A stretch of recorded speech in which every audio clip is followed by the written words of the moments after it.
Por suerte ahora vamos a hablar de un tema donde no hay mucho despelote, que es la interna del PRO. No, está conectado el doctor Fernán Quirós, precandidato a jefe de gobierno de la ciudad de Buenos Aires por el PRO. ¿Cómo está, doctor? ¿Cómo anda? Buen día, Seferino, un gusto hablar con vos. Bien, para mí también. ¿Qué tal? ¿Qué tal es esto de ser candidato o precandidato? Es muy distinto de ser ministro, funcionario de un área tan importante como salud, pero ¿cuál es la sensación? ¿Le gusta o no le gusta? Bueno, son tareas diferentes de la tarea de ser un funcionario público, ¿no? Cuando yo, después de 30 años de trabajar en el espacio privado, tomé la decisión de venir al espacio público, fue porque quería completar mi vida profesional en los últimos años de mi vida profesional, dedicándome a la cosa que es de todos. Y por supuesto que naturalmente lo hice desde salud porque es lo que más está preparado, pero durante estos 8 años estuve trabajando en el gobierno, en todos los temas de gobierno, y la pandemia nos expuso a ocuparnos de todos los aspectos del gobierno en la pandemia, ¿no? Así que para mí es bastante Mm. natural. Lo que es nuevo por ahí, por lo que vos me preguntás, es el diálogo con la sociedad, tratando de entender qué cosas las están atravesando, qué prioridades tienen, cuáles son los procesos que no se han resuelto, en fin. Esa parte es más nueva, que es el diálogo social para la construcción de las propuestas, ¿no? Sí, claro, yo pensaba en esto de saludar a la gente, charlar, contenerla y cosas que uno no puede solucionar, cosas que usted tampoco sabrá, supongo, ese contacto que es tan importante para el vecino, para la gente. Bueno, hay que encontrar candidatos, ¿no? Hay que tener un temple. ¿Usted cree que lo tiene? Mira, sí, por supuesto. Mira, desde que terminó la pandemia, yo vengo haciendo reuniones con vecinos 2 veces por semana, de unas 200 personas por reunión, inicialmente tratando de poner en palabras la angustia que había quedado en la pospandemia y la salud emocional de la gente. Y luego esas reuniones se van transformando naturalmente en el diálogo de lo que a los vecinos les preocupan.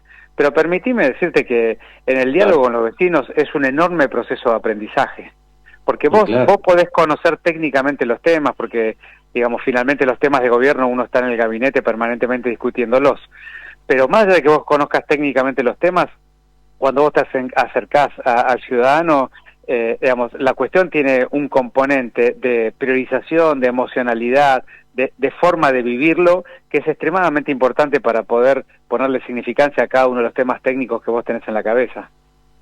Sí, sí, de acuerdo. Antes de hablar de política estrictamente, me gustaría consultarle sobre el dengue, que es una cuestión que preocupa mucho a los argentinos en general, a los vecinos de la ciudad en particular.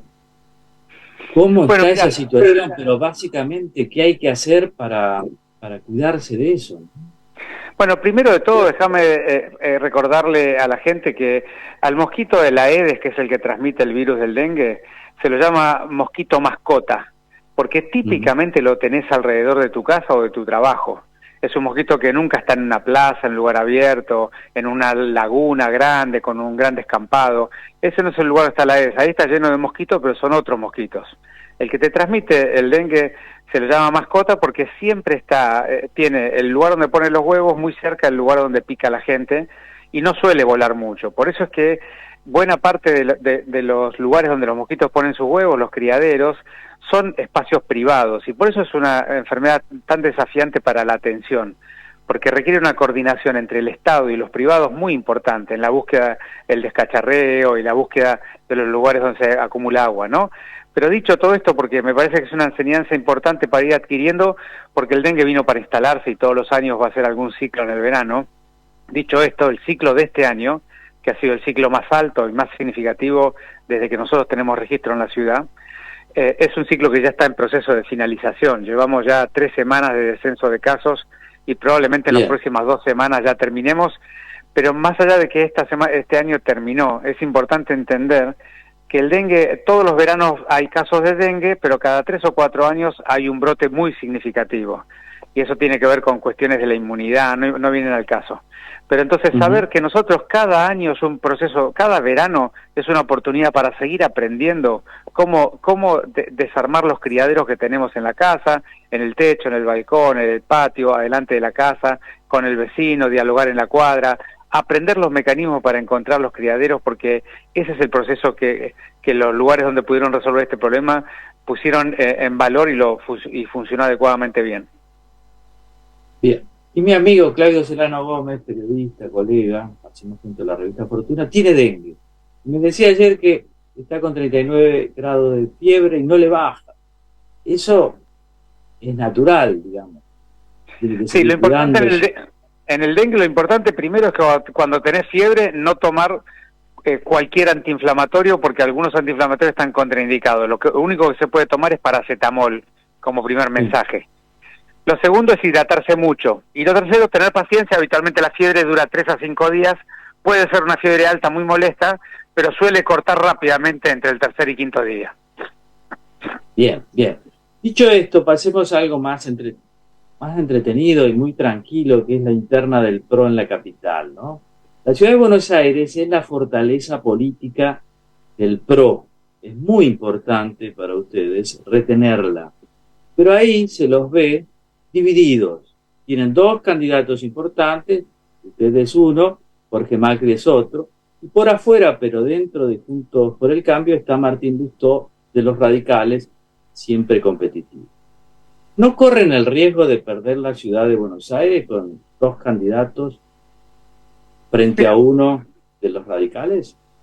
sí, digamos, primero permitime decirte que para mí no es un tema del riesgo de perder la ciudad, sino es un tema de que la mayoría de la ciudadanía porteña considera que el PRO ha hecho un muy buen gobierno de Mauricio y hacia esta parte, y que pretende que el PRO siga gobernando, por supuesto, adquiriendo nuevas capacidades para resolver nuevos desafíos que han aparecido y otros desafíos históricos que no subimos resolver del todo bien. Pero mayoritariamente la ciudadanía valora lo que hizo el PRO en la ciudad y pretende que el PRO siga gobernando.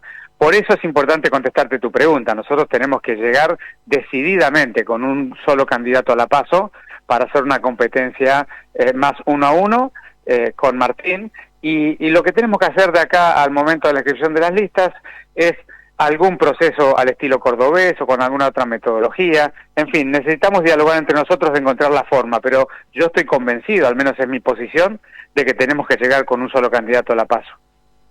Pero es difícil, ¿no? Es difícil ponerse de acuerdo, supongo. Bueno, mira, en nuestro espacio habitualmente tenemos capacidad de diálogo para encontrar soluciones y ni que hablar con Jorge, que al menos yo personalmente tengo un vínculo de mucho tiempo y es muy normal. Con lo cual, a mí me parece que todavía hay muchas semanas para esto, todavía estamos en una etapa donde tenemos que hablarle a la sociedad de qué propone cada uno y después llegará el momento de dialogar y encontrar una forma. Visto desde afuera, ¿eso no dependerá de que Mauricio Macri y Horacio Rodríguez Larreta se pongan de acuerdo? Bueno, mira, para mí me parece muy importante que Horacio y Mauricio y Patricia y todos los referentes y María Eugenia, los grandes referentes del PRO nacional, encuentren un acuerdo definitivo, ya sea un acuerdo final de cómo competir o un acuerdo final de ir a la competencia con las versiones o las miradas de cada uno, porque la sociedad lo que pretende es que nosotros no nos peleemos, que estemos juntos, y que sobre todo le pongamos una propuesta lo más fuerte posible para poder llegar al gobierno nacional y por supuesto a la provincia y a la ciudad y a tantos otros lugares y darle un poco un cambio definitivo al destino de la Argentina, ¿no? Eso es un poco lo que la gente está esperando y es lo que tenemos que hacer. Supongamos que usted es elegido jefe de gobierno de la ciudad de Buenos Aires. Bien, ¿cuáles serían sus prioridades? Bueno, yo vengo comunicando lo siguiente. Primero de todo, llevo 8 años trabajando en este gobierno, tengo esa forma de gobernar que el PRO ha mostrado y que la gente pudo ver también en la pandemia, ¿no? Capacidad de gestión, determinación, liderazgo, son todas cosas que digamos que están bastante a la vista. Pero yo creo que... Tranquilidad, usted es muy tranquilo. Bueno, ahí va el segundo tema, porque yo creo que lo primero es...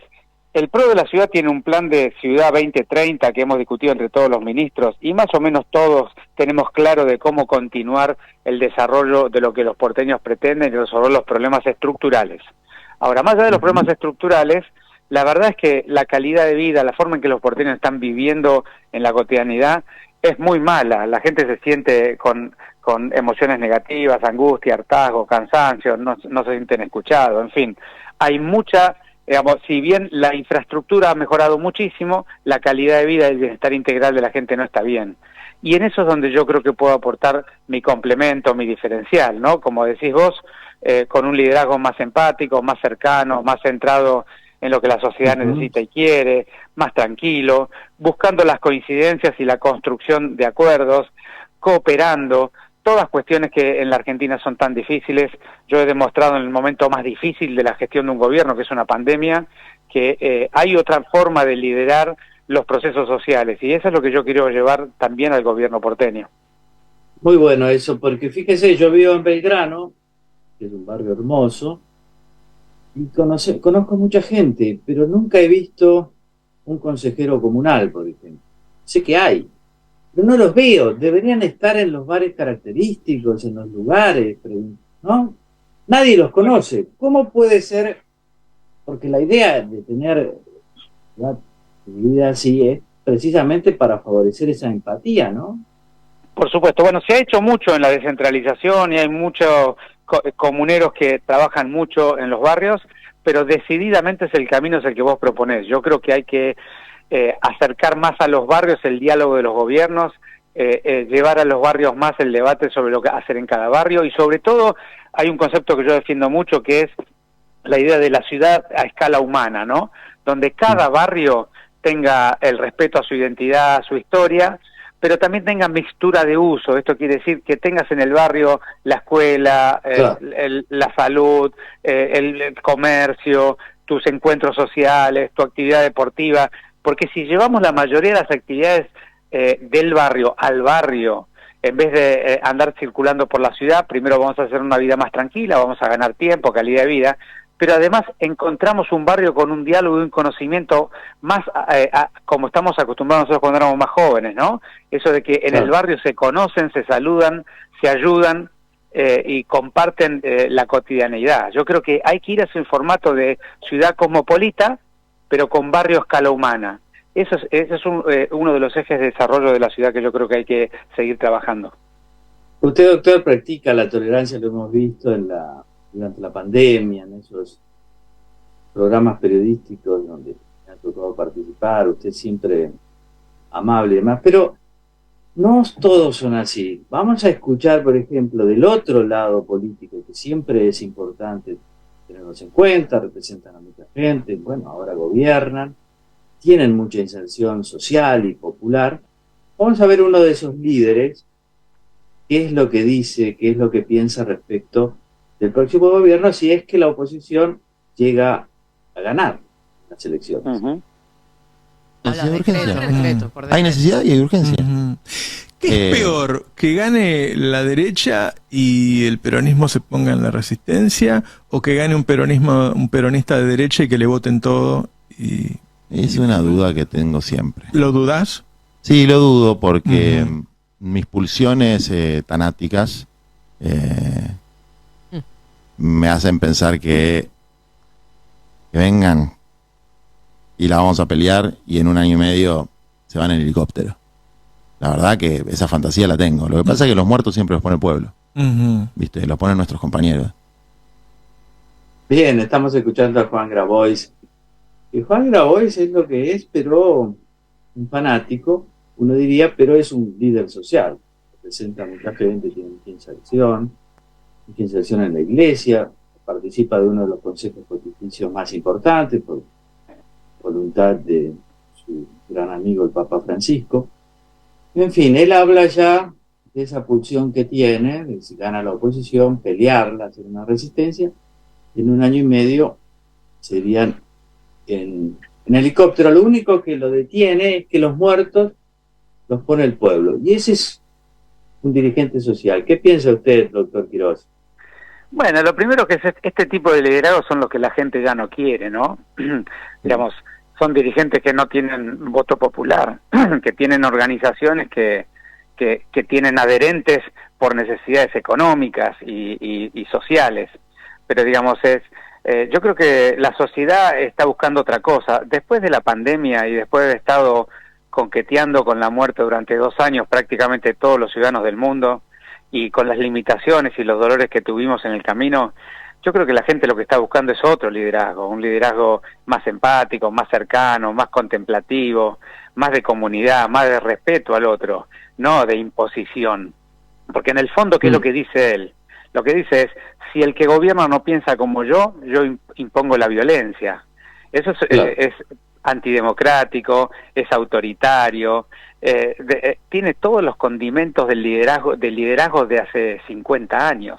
Sí, así no se construyen sociedades modernas donde en cooperación y bajo reglas institucionales vamos construyendo un sentido común, que es lo que se ha perdido en los últimos 20 años. Desde el 2002 a esta parte, lo que hemos perdido es el concepto de nación, donde todos tenemos un sentido común y luego tenemos diversidad de cómo aproximarlo y por lo tanto votamos autoridades, ¿no? Y yo creo que de a poco y sin mucha estridencia y sin mucho conflicto hay que volver al sentido constitucional e institucional de la Argentina.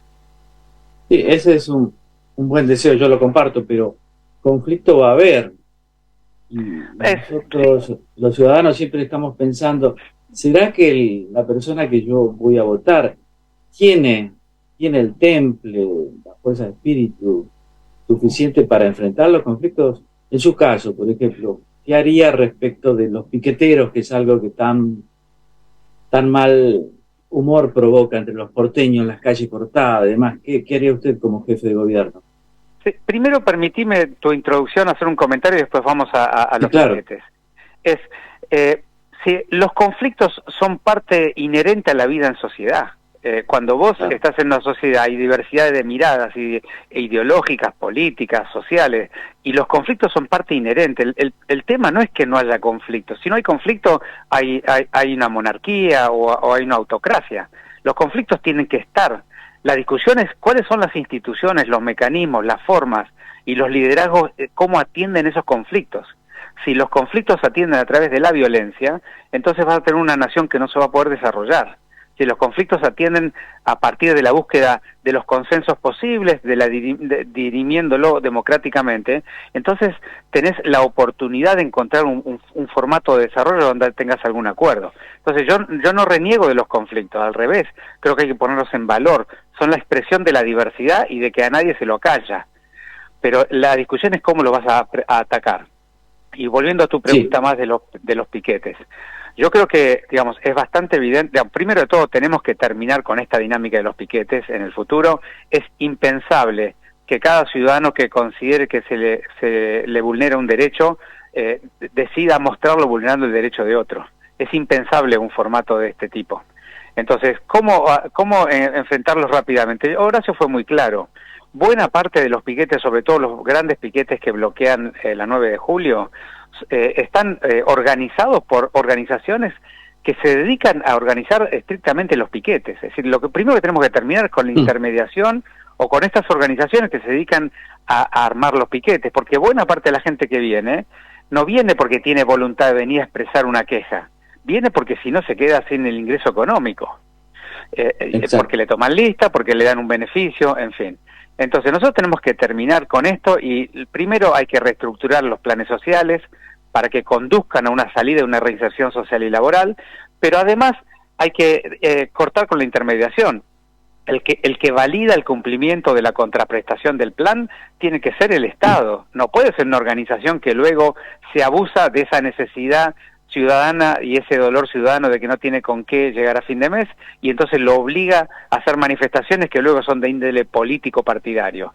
Esa es la aberración primera y ahí hay que terminarlo. Y después se necesita una coordinación con nación y provincia para contener las movilizaciones de provincia a la ciudad en pequeños grupos, en los lugares de origen, como ya se hizo en la época de que estaba Patricia y también estaba Horacio en la ciudad. Ahí me parece que si cuando el gobierno de Juntos por el Cambio esté en la nación, va a ser mucho más fácil administrar esta problemática. Muy bien, doctor Fernán Quirós, mucha suerte en su incursión en una nueva faceta de la política, ¿verdad? Esperemos que tenga personalmente espero que tenga mucha suerte, que le vaya muy bien, que sea lo que los votantes quieran.